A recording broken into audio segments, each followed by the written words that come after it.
मेरा इस educational channel को देखने वाले सभी दर्शकों को मेरी ओर से बहुत बहुत स्वागत है।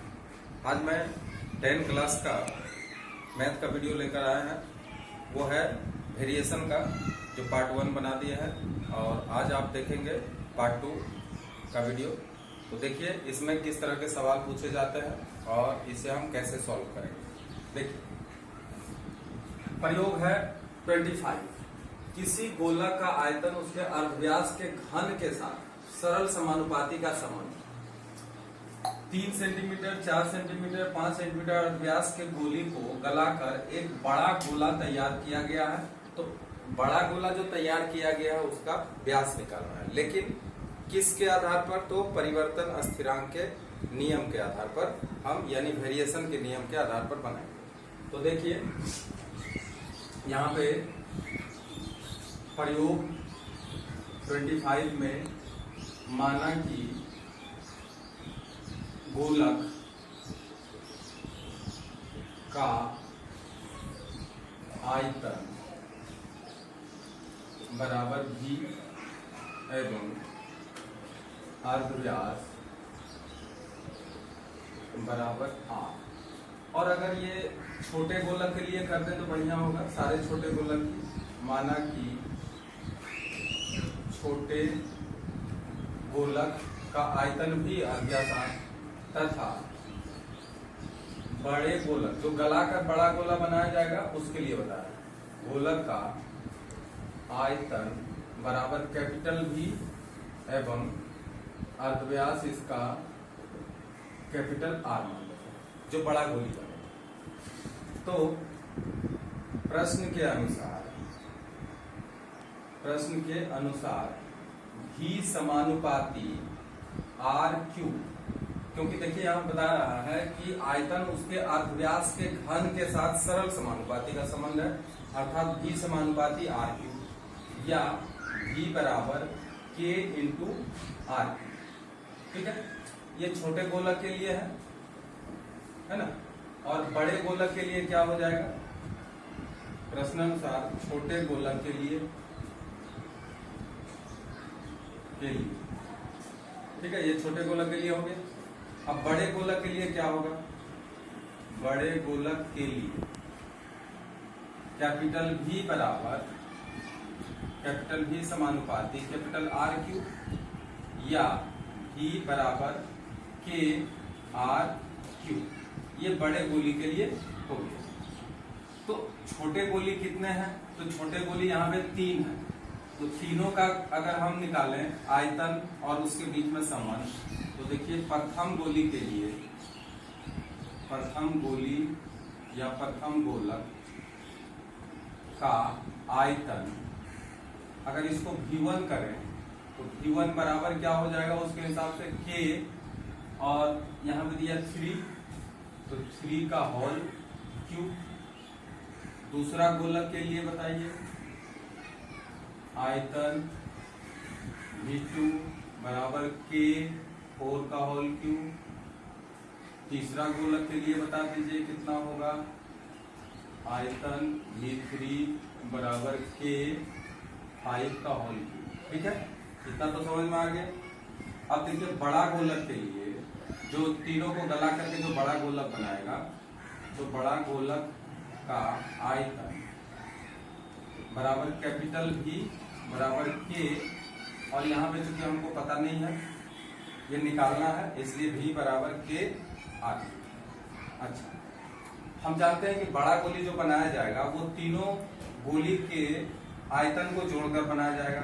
तो चूंकि कैपिटल V बराबर V1 plus V2 plus V3 जानते हैं हम लोग।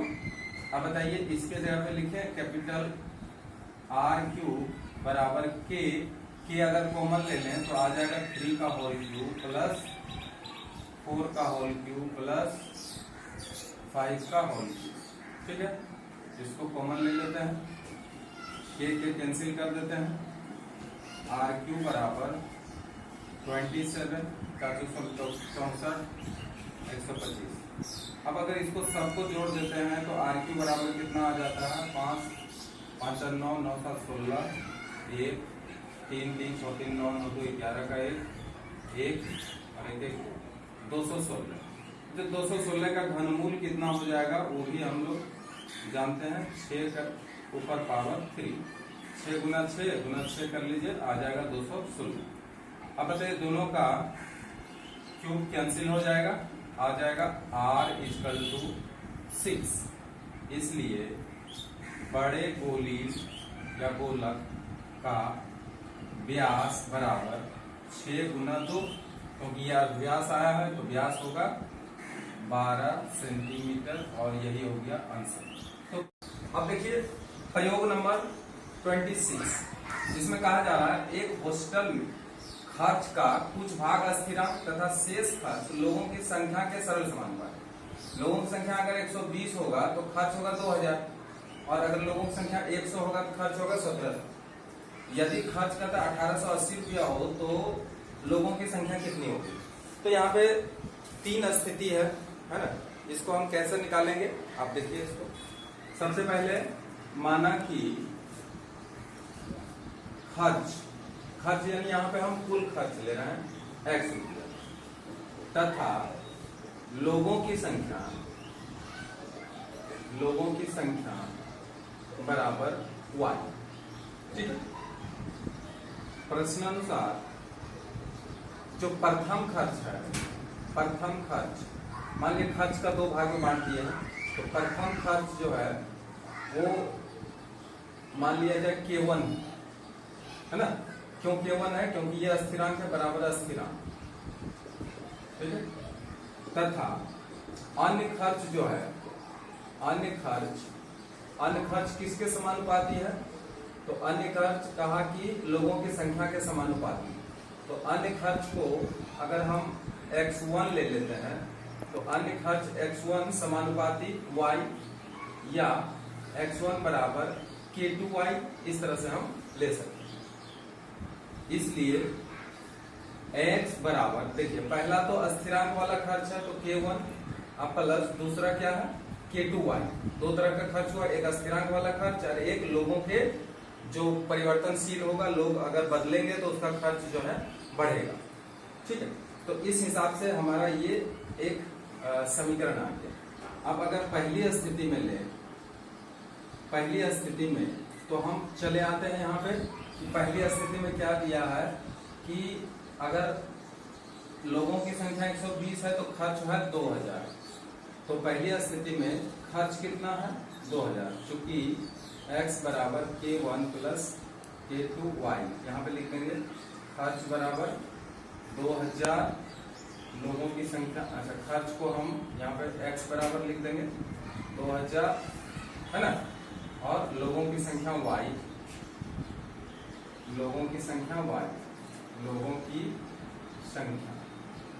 y बराबर कितना हुआ 120। ठीक है। तो अब यहाँ पे देखिए x के जगह पे बैठाएंगे 2000 is equal to K1 plus K2 रहने दीजिए, और y के जगह पे बैठा देंगे 120। ठीक है। ये फिलहाल एक समीकरण कर लेंगे। अब दूसरी स्थिति में क्या होगा? दूसरी स्थिति में खर्च कितना हो रहा है इस बार 1700 रुपये। ठीक है। और लोगों की संख्या कितनी हो रही है? लोगों की संख्या, ये खर्च आपका x हो जाएगा। ठीक है। तो और y बराबर हो गया कितना, तो 100। ठीक है। चूंकि x बराबर K1 प्लस K2y, या x के जगह पे हम बैठा देंगे 1700 equal to K1 plus K2 into 100। ठीक है। इसको समीकरण हम 2 कर देंगे। अब देखिए समीकरण 1 और 2 को हम माइनस कर देते हैं। समीकरण 1 में 2 को घटाने पर, तो जब इसको हम घटाएंगे तो क्या होगा 2000 equal to K1 plus K2 into 120, और यहाँ पे होगा 1700 equal to K1 plus K2 into 100। तो अगर घटाते हैं तो यहाँ पे माइनस कर देते हैं, यहाँ भी माइनस कर देते हैं, यहाँ भी माइनस कर देते हैं। ठीक है। ये तो काट देंगे हम लोग प्लस माइनस, और इधर माइनस करेंगे तो आ जाएगा 300। ठीक है। 2000 में 1700 घटा 300, और इधर हमको आ जाएगा ये चूंकि K2 है इसलिए इसको इसी में रखेंगे, तो 120 K2 और 100 K2 यानी 20 K2। ध्यान दीजिए ये K2 जो है इसको नहीं काट सकते हैं क्योंकि ये इसके साथ जुड़ा हुआ है, तो इसलिए यहाँ पे हो जाएगा 20 K2। तो इसको हम काट देते हैं तो 15 आ जाता है, यानी K2 का मान हमें निकल के आ जाता है। K2 बराबर कितना आ गया देख लीजिए, K2 बराबर 15 आ गया। ठीक है, अब K2 15 आ गया तो K1 का मान निकाल सकते हैं, लिखेंगे K2 का मान 1 में रख दीजिए, 1 में रख देंगे, तो 1 में रखेंगे तो क्या होगा, चूंकि 2000 equal to K1 plus K2 into 120। अच्छा K2 का मान कितना आ गया है, K1 प्लस K2 का मान आ गया 15 इंटू, ठीक है। अब देखिए यहाँ पे इसको मल्टीप्लाई कर लीजिए, 2000 बराबर K1 प्लस 15 गुना 12 करिए 180 1800, या K1 इक्वल टू 2000 माइनस 1800, ठीक है, या K1 इक्वल टू 1800 घटा देंगे तो 200 आएगा। तो यहाँ पे हमको K1 भी मिल गया है और K2 भी मिल गया। ठीक, अब चले आते हैं तीसरी स्थिति में। तो तीसरी स्थिति में हमारा क्या होगा, सवाल का आंसर मिलने वाला है। तो तीसरी स्थिति में देखिए यहाँ पे क्या लिखा है कि अगर खर्च 1880 हो तो बोलिए x बराबर 1880 रुपया, ठीक है। अच्छा K1 बराबर कितना निकल के आया 200, K2 बराबर कितना निकल के आया 15 लिख देंगे यहाँ पे। अच्छा y बराबर यहाँ पे y, चूंकि वही समीकरण बताइए x equal to K1 plus K2 into y. अच्छा खर्च तो दे दिया 1880 बैठा देंगे, बराबर K1 के जगह पे कितना बैठा देंगे 200 और K2 की जगह पे 15 बैठाएंगे और y की जगह पे y कर देंगे। अब कितना होगा 1880 माइनस 200 इधर कर लेंगे और 15 इंटू वाई। अब 200 घटा देंगे तो आएगा 1680 इक्वल टू 15y। चलिए y बराबर अगर निकालना चाहें तो आएगा 1680 डिवाइडेड बाय 15। तो इसको काटेंगे, तो काटने के लिए 5 से काटिए, 5 3 15, 5 3 15, फिर 5 3 15 और 5 6, फिर काट देते 3 1 1 2। इसलिए y बराबर कितना आ गया 1 1 2, यानी 112 व्यक्ति होने से खर्च कितना होगा 1880 आता। खर्च बराबर कितना, खर्च नहीं आता, लोग की संख्या बराबर, लोगों की संख्या बराबर 112 और यही आंसर। अब देखिए प्रयोग,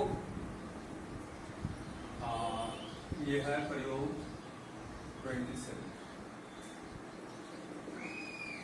27 में क्या करा कि गोलक का आयतन गोलक के अर्धव्यास की लंबाई के त्रिघात के सरल समानुपाती। एक 14 सेंटीमीटर अर्धव्यास वाले गोलक को गलाकर 3.5 सेंटीमीटर अर्धव्यास वाले कितने गोलक तैयार किए जा सकते। बहुत आसान है, माना कि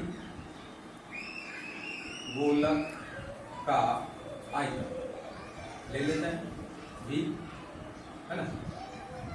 ये छोटे गोलक ले लीजिए तो अच्छा रहेगा, छोटे गोलक जैसे पहले बनाए थे, छोटे गोलक का आयतन बराबर v एवं अर्धव्यास बराबर स्मॉल r, तथा बड़े गोलक का ले लीजिए, बड़े गोलक का आयतन बराबर कैपिटल v, इसको थोड़ा सा इस तरह से कर देते हैं स्मॉल v एवं अर्धव्यास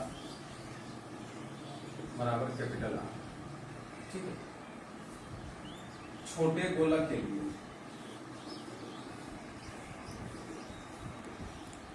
छोटे गोलक के लिए क्या मिला हमको कि v समानुपाती r क्यूब त्रिघात के समानुपाती, या v बराबर k r क्यूब, ठीक है। ये छोटे गोलक के लिए, और बड़े गोलक के लिए,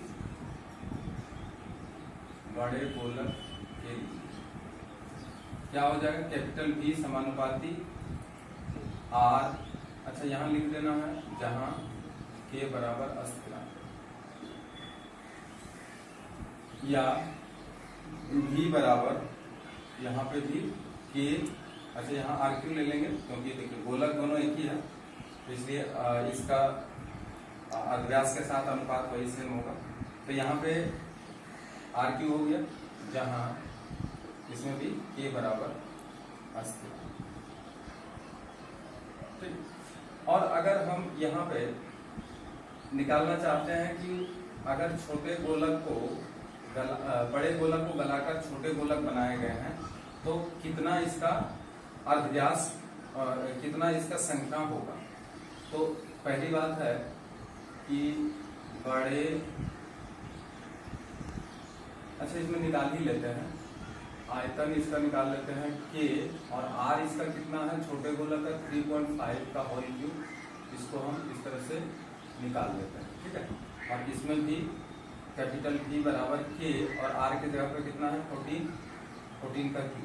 देखिए यहाँ पे दिया हुआ है कि त्रिघात के सरल समानुपाती 14 सेंटीमीटर वाले गोलक को गला करके 3.5 सेंटीमीटर, देखिए छोटा गोलक हो गया इसका अर्धव्यास 3.5 और बड़ा गोलक का हो गया 14, ठीक है। तो इसलिए गोलक की संख्या, ठीक है, गोलक की संख्या क्या होगा कि बड़ा गोलक का आयतन, बड़ा गोलक का आयतन डिवाइडेड बाय छोटे गोलक का आयतन, तो हमको यहाँ पे क्या मिल जाएगा, संख्या मिल जाएगा। बड़ा गोलक का आयतन हो गया कैपिटल भी बराबर बटे स्मॉल भी, ठीक है। अब कैपिटल भी के जगह हम के 14 का होल क्यूब लिख देंगे और डिवाइडेड बाय के 3.5 का होल क्यूब, ठीक है। के कैंसिल हो जाएगा, बराबर यहीं पे कर देते हैं 14 इंटू 14 और इधर हो जाएगा 3.5 इंटू 3.5 इंटू 3.5, ठीक है। अच्छा इसका दशमलव हटा लेते हैं तो 14 इंटू 14 इंटू 14 इंटू 1000 एक ही बार कर देते हैं, और इधर हो जाएगा 35 इंटू 35 इंटू 35, इसको काट लीजिए, 7 दूनी 14, 7 पचे 35, कट जाएगा, है ना, कट जाएगा इस तरह से, 5 से काट लीजिए, 5 दूनी 10, 0 0, फिर 5 से काट लीजिए, 5 चौक 20, फिर 5 से काट लीजिए 8। अब सबको अगर मल्टीप्लाई करते हैं तो 2 दूनी 4 दूनी 8 8 64, 64 गोली निकल के आ रहा है, तो इसलिए गोली की संख्या बराबर 64, और यही हो गया। अब चले आते हैं परीक्षण करें 30। इसमें देखिए एक चार्ट दिया है, इस चार्ट में पूछा गया है कि ए और बी के बीच में किस तरह का संबंध है, यानी सरल समानुपाती का संबंध है या विलोम समानुपाती का संबंध है। तो इसके पहले हम संबंध के बारे में बता चुके थे, वेरिएशन के बारे में। तो यहाँ पे देखिए कि कौन सा संबंध आएगा ये निकालेंगे, फिर 2 में भी उसी तरह का सवाल है, इसमें भी संबंध है, दोनों एक ही ढंग का है। तो सबसे पहले हम ए का शुरू करते हैं। तो यहाँ देखने से क्या पता चल रहा है कि a डिवाइडेड बाय b अगर हम करते हैं तो इसका प्रत्येक स्थिति में देखते हैं मान कितना आता है। तो आप करके देखिए 15 by 10 equal to 30 by 12 equal to 45 by 18 equal to 250 by 100। क्या ये जो आया है मान, ये क्या स्थिरांक है? अगर हम देखते हैं 5 से हम काट रहे हैं, 6 से काट रहे हैं, 9 से काट रहे हैं, ये 0 0 काट लेते हैं और फिर 5 से काट रहे हैं। तो यहाँ पे क्या देखते हैं कि a बाय बी बराबर एक ही मान आ रहा है, वो स्थिरांक है, यानी a बाय बी बराबर 5.2। तो ये क्या है? ये स्थिरांक है बराबर के, इसलिए स्थिरांक का मान वहां पे पूछा है, इसलिए स्थिरांक क्या है बोलिए? तो स्थिरांक का मान 5.2। एक आंसर यहाँ पे निकल गया। और ये दोनों में संबंध कैसा होगा? तो हम लोग जानते हैं चूंकि a बाय बी बराबर स्थिरांक या a बराबर के बी या a समानुपाती b। तो बोलिए ए और बी के बीच में कैसा संबंध है? अतः ए तथा बी के बीच कैसा संबंध है? समानुपाती का संबंध है, सरल समानुपाती का संबंध है। दो आंसर है, एक स्थिरांक का मान पूछा है, आप लिख दीजिएगा स्थिरांक निकाल के, और कैसा संबंध है तो सरल समानुपाती। अब देखिए 2 नंबर सवाल जब देख रहे हैं तो इसमें देखिए, इसमें इस तरह का पोजीशन है, तो इसमें आपको ये पोजीशन नहीं मिलेगा, आप रफ में करके देख लीजिएगा। ये अगर इसको अनुपात में हम करते हैं तो ये अनुपात बिल्कुल अलग अलग आ जा रहा है। तो इसका मतलब क्या है कि इसमें x अनुपात y कभी स्थिरांक आएगा नहीं। तो लेकिन x मल्टीप्लाई y अगर करते हैं तो देखते हैं सबका अनुपात सेम आता है। देखिए कैसे आता है, 18 into 3 is equal to 8 into 27/4 is equal to 12 into 9/2 is equal to 6 into 9। अब इसको करके थोड़ा सा देख लीजिए, या x into y is equal to, ये होगा 54, इसको अगर काट लेते हैं तो ये भी होगा 54, इसको काट लेते हैं तो ये भी होगा 54 और ये भी होगा 54, बराबर हम ये मान सकते हैं। तो यहाँ पे क्या देख रहे हैं कि स्थिरांक का मान यहाँ पे 54 आ रहा है, लेकिन स्थिरांक किस तरह से आ रहा है? इसको मल्टीप्लाई करने से आ रहा है।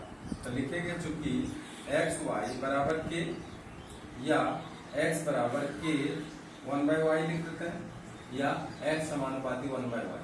तो अब x और y के बीच में कैसा संबंध है? इसलिए x तथा y के बीच विलोम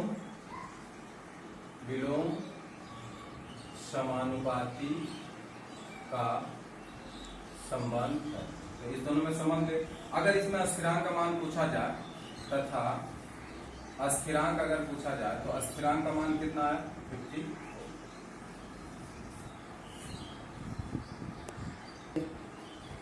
नेक्स्ट सवाल है 3 का 1।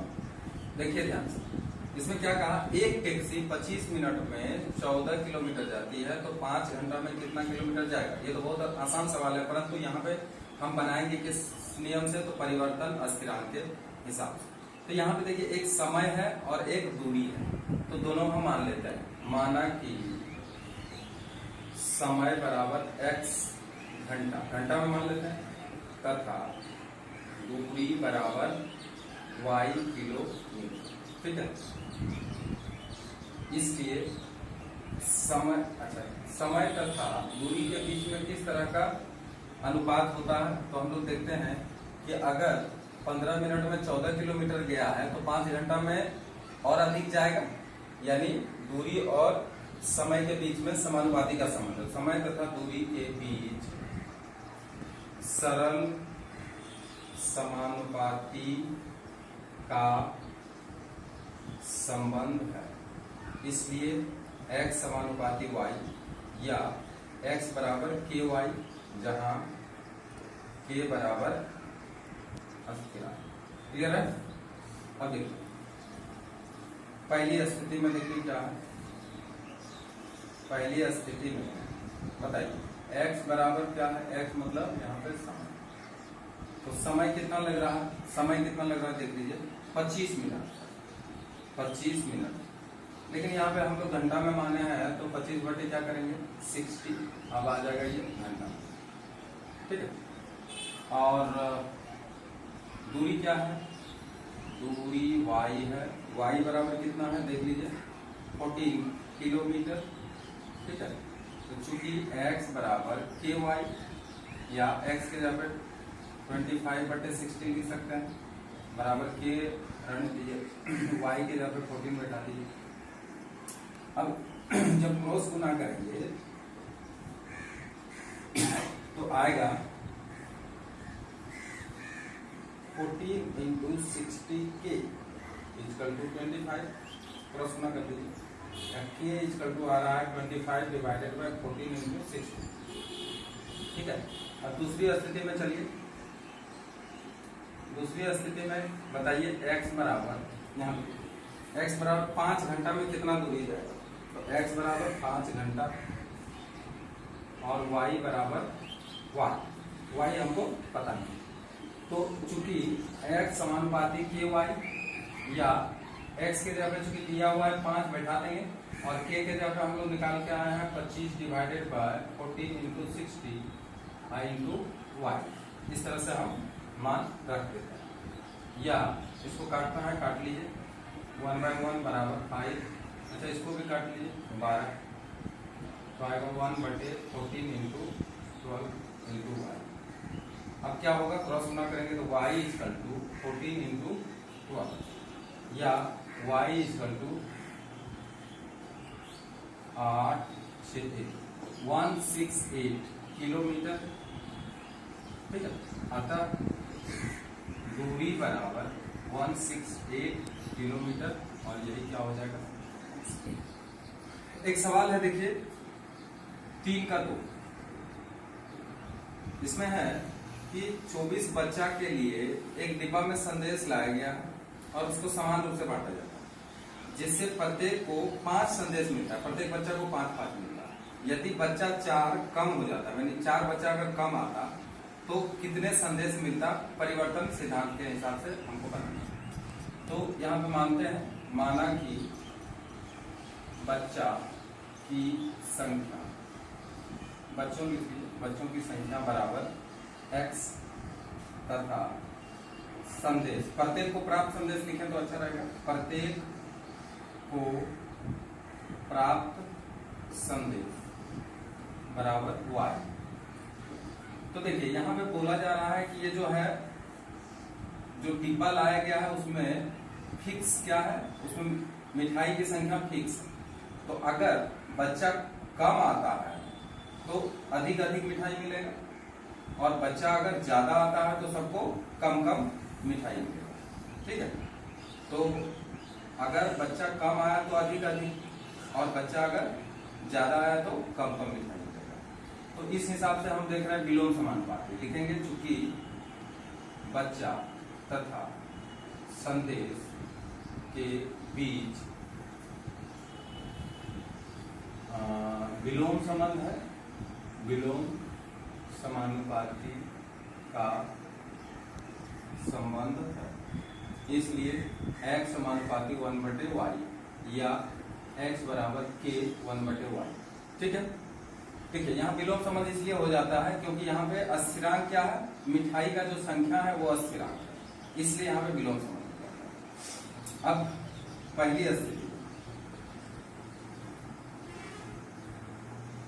स्थिति में क्या दिया है कि बच्चों की संख्या 24 है, यानी x बराबर 24।